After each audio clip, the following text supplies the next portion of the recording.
Les talons d'Hécatombe claquaient sur le bois. Baltibalt reposait dans un coin de l'estrade du maître prêtre d'Alphète. Balisdar avait posé ses mains sur la pierre, les yeux fermés. Sermon était agenouillé devant la scène. Ses épaules étaient secouées par des soubresauts. Hildegarde s'était accroupie et avait sa main posée sur elle. Les femmes de la garde blanche observaient sur l'estrade. L'elfe et la naine du détachement d'Azeltmar manquaient à l'appel. Caxécus était assis sur son siège, la tête dans ses mains. Hécatombe planta la dague dans le bureau qui lui faisait face. Tous sursautèrent, à l'exception de Balisdar qui restait imperturbable. « Vous aviez raison, rugit-elle. Vous êtes content?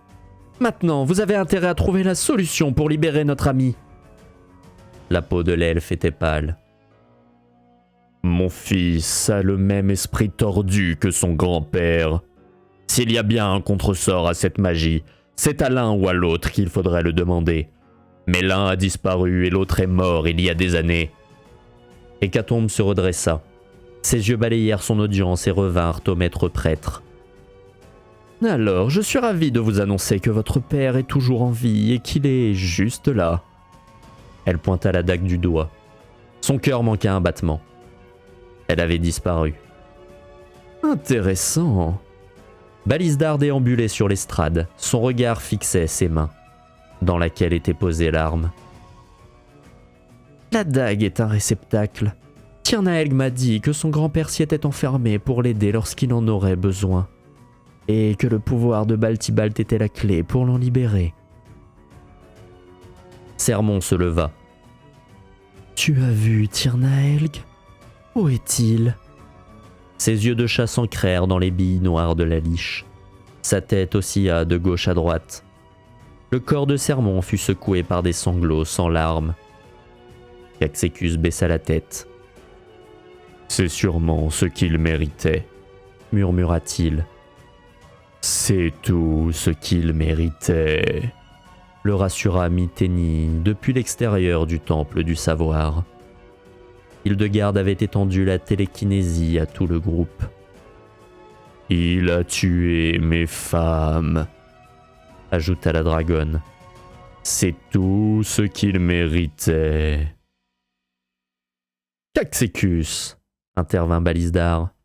Le jour où Garia a disparu, tu as perdu ta femme, n'est-ce pas? Les poings du maître prêtre se serrèrent. Où veux-tu en venir? Le mage du temps tourna la lame entre ses doigts. Je sens de présence cohabiter dans cet objet, conclut-il. L'homme se plaqua dans son siège. Tu veux dire que... Balisdar haussa les épaules. Je ne sais pas. L'un des esprits semble particulièrement alerte. L'autre est profondément endormi. Il ne sera peut-être pas possible de la réveiller, si c'est bien elle. Caxécus inspira. Essaye si tu le peux. Je t'en prie. Le mage pouffa. Sache que ceci libérera assurément ton père. La peau de l'elfe pâlit encore. Fais-le. Balisdar claqua sa langue contre son palais. Je ne le peux pas. Passant le cube, il faut une puissance que même moi je n'ai pas. Caxécus le fixait. Cette dague est faite d'un minerai qui n'appartient pas à cette dimension, expliqua-t-il. Un métal capable d'absorber l'essence de la vie.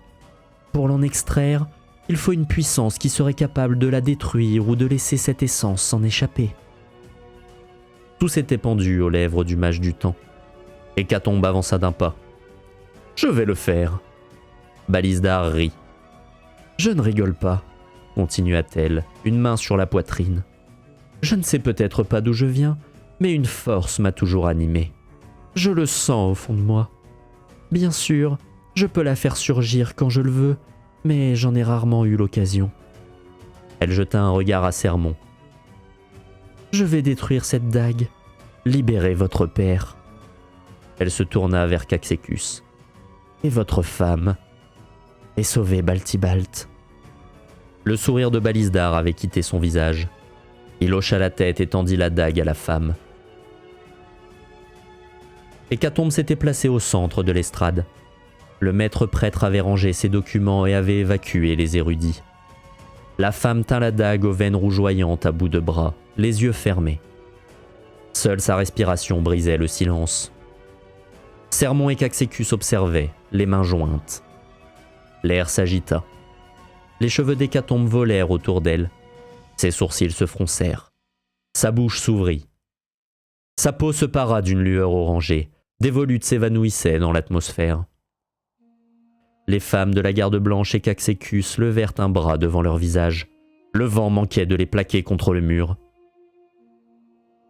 La respiration de Sermon se coupa. Elle vit l'aura orangée se concentrer dans son dos, se mouvoir. Elle cligna des yeux. Le bois des racines laissa place à la tourbe. Les flammes bleues virèrent au rouge. Des cris résonnèrent dans son esprit. Au loin, une cavalerie fonçait sur eux, l'arme à la main. Elle était à genoux devant cette femme. Les émanations orangées s'intensifièrent dans son dos. Elle déploya une paire d'ailes éthérées.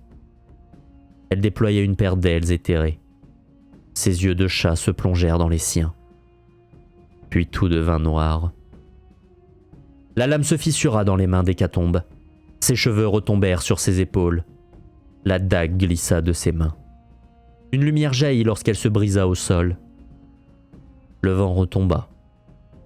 Hildegarde se frotta les yeux. Hécatombe leva une paupière. Un vieil elfe aux longs cheveux tressés se tenait devant elle, un sourire aux lèvres. Il s'inclina. « Garia Vrotmir !» Sa voix fluette résonnait dans la pièce. Ses yeux gris se posèrent sur Caxécus. « Ravi de te revoir, mon fils !» Son regard retourna à la femme qui lui faisait face. « Laissez-moi ramener votre ami à ce monde. » Hécatombe leva le menton et jeta un regard à l'assemblée. « Ivania !» s'élança Caxécus vers une naine agenouillée aux côtés de Garia. Les yeux de la femme s'arrêtèrent sur la liche. Ses lèvres tremblèrent. « C'est toi, balbutia-t-elle. C'est toi qui as détruit mon village, mon peuple et ma vie.